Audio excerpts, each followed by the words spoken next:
राम मंदिर चढ़ावे में चोरी की हलचल के बीच ट्रस्ट की एक बेहद आपातकालीन मीटिंग चल रही है। ट्रस्ट के महासचिव चंपत राय और अनिल मिश्रा के इस्तीफे की पेशकश की गई है। इस पूरे मामले की जांच कर रही एसआईटी अपनी अंतरिम रिपोर्ट सौंपने जा रही है। मेरे साथ एक जबरदस्त पैनल जुड़ चुका है। तनुज दीक्षित नजर आ रहे हैं, किसी इंट्रोडक्शन की जरूरत है नहीं, एडवोकेट है सुप्रीम कोर्ट के। तनुज जी, आपको नमस्ते कर रहा हूं, बहुत स्वागत कर रहा हूं। लेकिन तनुज जी, एक रिएक्शन दे दीजिए, अगर ये चीजें इसी दिशा में आगे बढ़ रही हैं, अगर महासचिव और चंपत राय जी और अनिल मिश्रा जी इस्तीफा दे देते हैं अपने पद से, चीजें हो गई क्या? आप इसको बेहतर क्लियर कर सकते हैं तनुज जी। ट्रस्ट के ट्रस्टी हटेंगे नहीं हटेंगे, सदस्य रहेंगे नहीं रहेंगे, ये तो ट्रस्ट बोर्ड का एक पूर्णत रूप से कमेटी का, ट्रस्ट बोर्ड का फैसला होता है। ठीक है, सबसे पहले देखना होगा ट्रस्ट बोर्ड के अंदर क्या क्या लॉज उन लोगों ने डाले हैं, बायलॉज के अंदर क्या बातें रखी हैं, और उन बातों का पालन करना होगा। लेकिन जवाबदेही से इस्तीफा देकर के बचा नहीं जा सकता है। आज इस प्रकरण की जो कसौटी है वो केवल 3 चीजों पे टिकी हुई है: पारदर्शिता, जवाबदेही और विधि का शासन। ऐसे में रोहित जी, किसी भी सूरत में कोई भी ट्रस्टी अगर, क्योंकि ये कोई केवल ये किसी पर्सनल सदस्य तक सीमित मामला नहीं है, बिल्कुल नहीं, ये पूरे ट्रस्ट का, बिल्कुल पूरे ट्रस्ट का मामला है।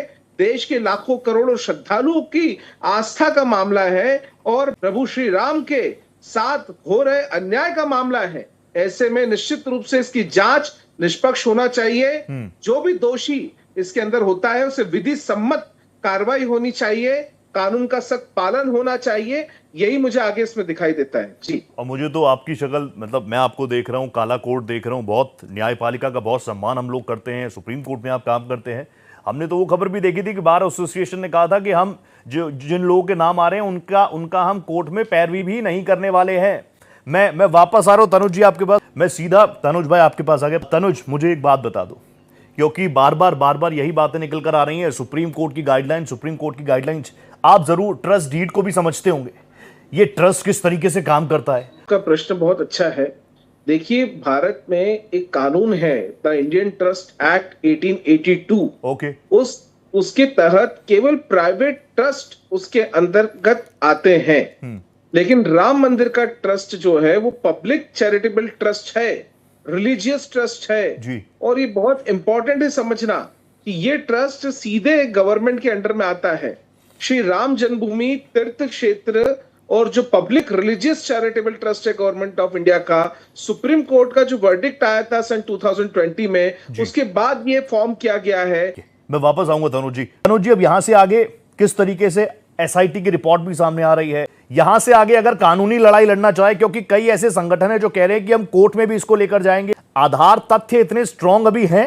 बिल्कुल है। देखिए, क्या है कि कोर्ट में कोई भी चीज ले जाने के लिए बिल्कुल जा सकती है। आरोप जो लगे हैं उसमें बेहद गंभीर धारा है रोहित जी, सेक्शन 306 भारतीय न्याय संहिता का, जिसमें आपराधिक न्यास भंग की धारा लगी है। सेक्शन 316 का सब क्लॉज 5 भारतीय न्याय संहिता का, अगर हम बात करें तो चोरी से संबंधित उसके अंदर धारा लगी है। धारा 317/4 बीएनएस का, जिसमें छल धोखाधड़ी के संबंधित धारा लगी है।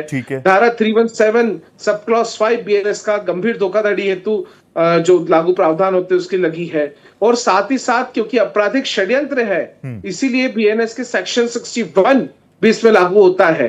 और ये सब धाराएं जो है ये अपने आप में बेहद गंभीर है। तो कुल मिलाकर के 7 साल से लगाकर आजीवन कारावास तक की सजा का प्रावधान भी दिखाई देता है। जांच एजेंसी, चाहे एसआईटी हो, चाहे सीबीआई हो, चाहे कोई भी जांच एजेंसी हो, हम कहते हैं जांच निष्पक्ष होना बेहद आवश्यक है, दोषियों को सजा मिलना बेहद आवश्यक है। और ये केवल इस्तीफे तक सीमित ये नहीं हो सकता है ट्रस्ट का मामला। इस्तीफा तो एक शुरुआत है, असलियत और जो भी सामने बातें आ रही हैं उनकी जड़ों तक पहुंचना है, कार्रवाई करनी है, और हम कहेंगे प्रभु श्री राम को इंसाफ दिलाना है, यही लक्ष्य होना चाहिए। जी, बिल्कुल सही बात है। बिल्कुल आखिरी उसमें आ गया हूं, आखिरी के कुछ 3-4 मिनट मेरे पास हैं, क्विक कमेंट्स में ले लेता हूं। तनुज जी, आपसे शुरू कर रहा हूं। तनुज जी, मेरे जैसे आम राम भक्त का, जिसने अपनी कमाई का बहुत छोटा हिस्सा, ना के बराबर का हिस्सा मंदिरों में जाके अपनी आस्था के हिसाब से दान किया, मुझे अधिकार है कि नहीं है कि मैं उस चढ़ावे के बारे में या फिर दान करूं और भूल जाऊं? मुझे लगता है दान का अधिकार केवल दानी का होता है, लेकिन वो दान प्राप्त करने वाली ट्रस्ट उसका पूरा अधिकार मानती है।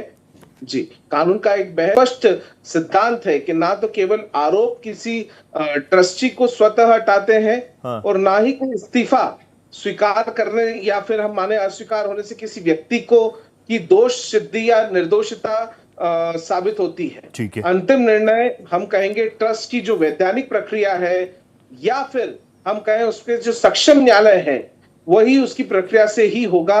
आने वाले समय में जो मजबूती से कानूनी कार्रवाई होना है ओके। वही इस देश में देश की उस पर नजर है। जी परफेक्ट परफेक्ट। इस खास चर्चा में मेरे साथ इतना ही। और जो निष्कर्ष है, अब राम की बात है तो निष्कर्ष मेरा रोज वाला ही रहेगा, जब तक इसमें दूध का दूध पानी का पानी नहीं हो जाता। यानी आप जानते हैं, होई सोई जो राम रखी राजा। नमस्ते।